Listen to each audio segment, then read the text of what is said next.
Hi everyone, I'm Anne-Marie. And I'm Sally. And welcome to your ICE Assembly for this week. This is our third part of our C.S Lewis mini-series, and I think Sally has a game for us today. Yes, this is a game that everyone can take part in your classrooms. We're going to show you two images, and they're very similar, but there are 5 differences that you can find if you look carefully.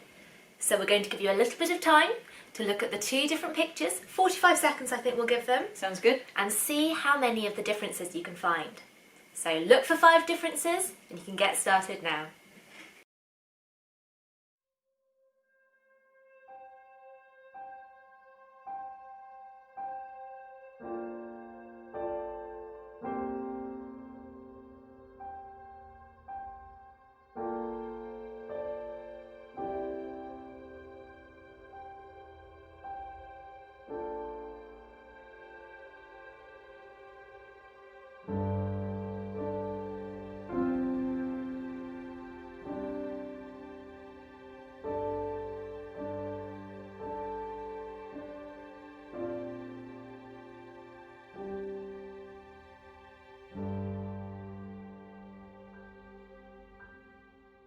So I wonder how many differences that you could spot. We're going to show the image again, and here are the differences circled.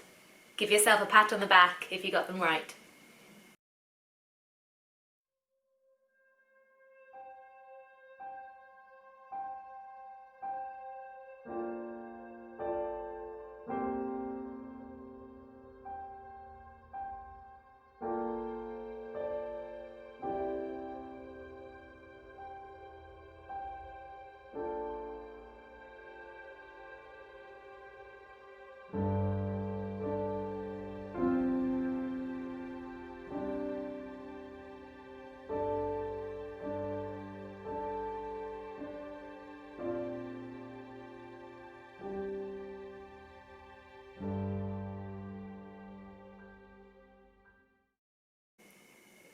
So in today's assembly, we're not going to be looking for differences like we did in the game.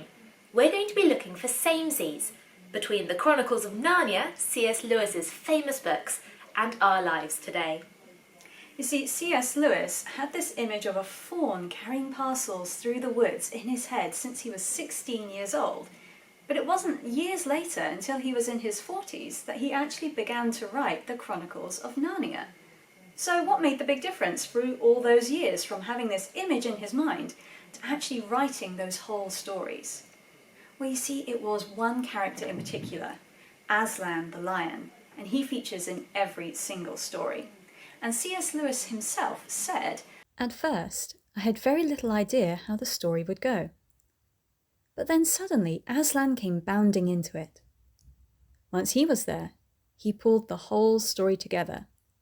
And soon, he pulled the 6 other Narnian stories in after him." With the great lion, Aslan, Jack had found the heart of the Chronicles of Narnia. And as we'll see in a moment, Aslan is in every book, showing us what Jesus would be like in another world if such a place existed. The things that we see Aslan do and say and be are lots of things that we can see Jesus saying and doing and being in the Bible. And so we're going to take a look now at all 7 stories and see what Aslan does in them and see what we can learn about Jesus through them. The Magician's Nephew. We see Aslan creating Narnia, crowning the first king and queen, gifting the power of speech to some of the animals, and giving Diggory and Polly a quest to save Narnia. Even though we don't see him there, the Bible says that Jesus was involved in the creation of the world, that all things were made through him. And just like the children in The Magician's Nephew, when we become part of God's family, we become partners with God in sharing his love with others and saving good from evil. In The Lion, the Witch and the Wardrobe, when the White Witch's power over Narnia begins to fade, Aslan returns to challenge her for his rightful throne. He sacrifices himself to save Edmund and all of Narnia, returning in victory and crowning the Pevensey children as kings and queens of Narnia to rule under him. we read in the Bible how Jesus sacrificed himself on the cross to save all of us. In Prince Caspian, Aslan guides the children to save Caspian's life. He awakens the trees to help the Narnians battle the invading Telmarine army. He crowns Caspian as king and creates a magical door whereby the Telmarines can leave the Narnian world to start a new life elsewhere if they choose. Jesus is able to do incredible things, miracles that wouldn't be possible without the power of God. And he offers us the opportunity to start a new life by following him. Our past mistakes don't matter anymore. We have a fresh start. Jesus guides us all on our journeys through life, calling us to follow him. In the Voyage of the Dawn Treader, Aslan saves Eustace from a dragon's curse. He guides Lucy, Caspian and Edmund on their quest. And at the end of the book, he shows Reepicheep the way to Aslan's own country, a land yet unexplored. Christians all over the world look to Jesus for guidance for how we should navigate the ups and downs of life. We trust him to lead us on the best paths. And in the Bible, we're shown glimpses of what heaven will be like. A place that's so amazing and wonderful, we can barely imagine it. A place where there will be no more tears and no more sadness. In the Silver Chair, Aslan gives Eustace and Jill a quest to save Caspian's son, Prince Rilian. He gives them 4 signs that will help them keep their courage through the trials they face. He also frightens off the bullies when Eustace and Jill return to our world. The Bible is full of signs that we can look to, reassurance of promises that God has made. Jesus and the Holy Spirit remind us of them. Christians believe that Jesus is there for us in the big events of life and the small. Whatever we face, he's there with us. In The Horse and His Boy, at first Aslan seems hidden. However, he reveals that he was the one who saves the infant Prince Kor, that he was the lion who chased Bree and Sashta so they would be safe. He was the cat who comforted and protected Sashta, and again chases the horses the children ride to ensure they reach where they need to be on time. We don't see Jesus today, but many Christians have experienced times when they look back on a situation and see how God helped them, even if it wasn't clear at the time. We believe that we won't know all the ways that Jesus has been there helping us until he himself explains it all. Sometimes it's hard to see what Jesus is doing and how he helps us. Imagine all the times that Jesus was there for us and we didn't notice.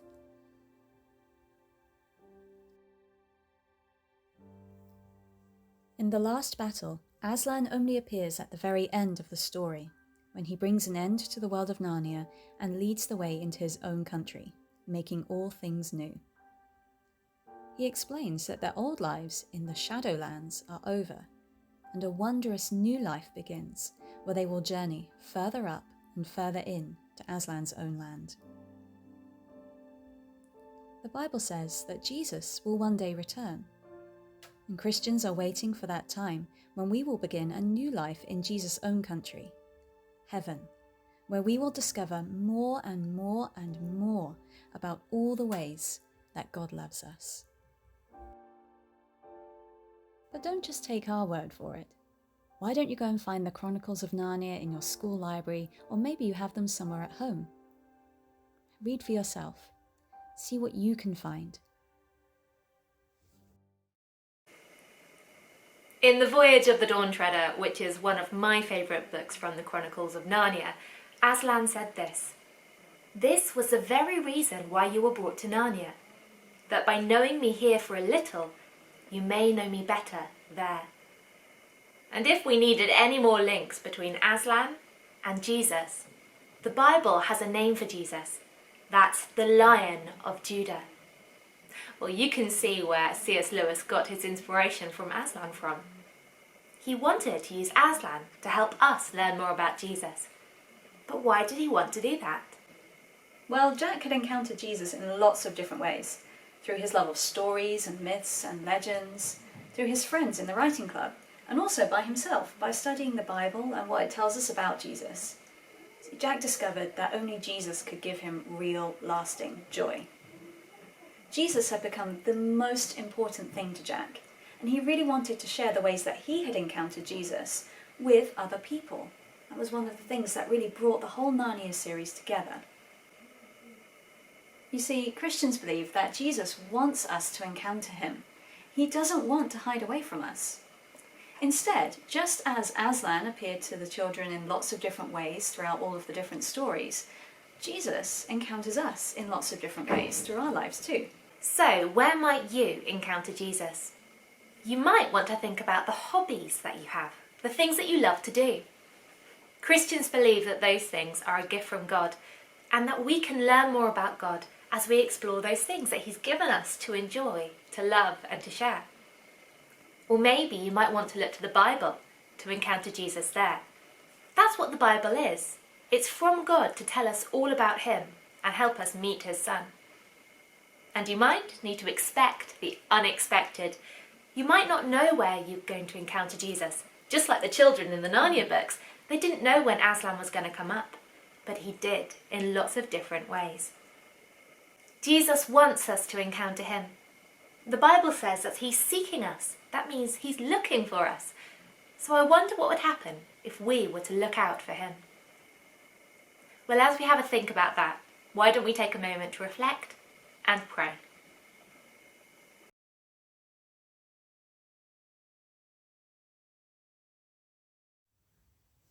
As we reflect and pray, think about where you find inspiration. What do you love to do? What sort of things do you enjoy? Maybe you can talk with someone later about what they love to do and share what you love. Let's pray together. Jesus, we're sorry that we so often miss encounters with you. Thank you that you want to be with us. Thank you for all the ways we can learn about you. Guide us through difficult times and lead us to places and people where we can discover more about you. Fill us with wonder and joy. Amen.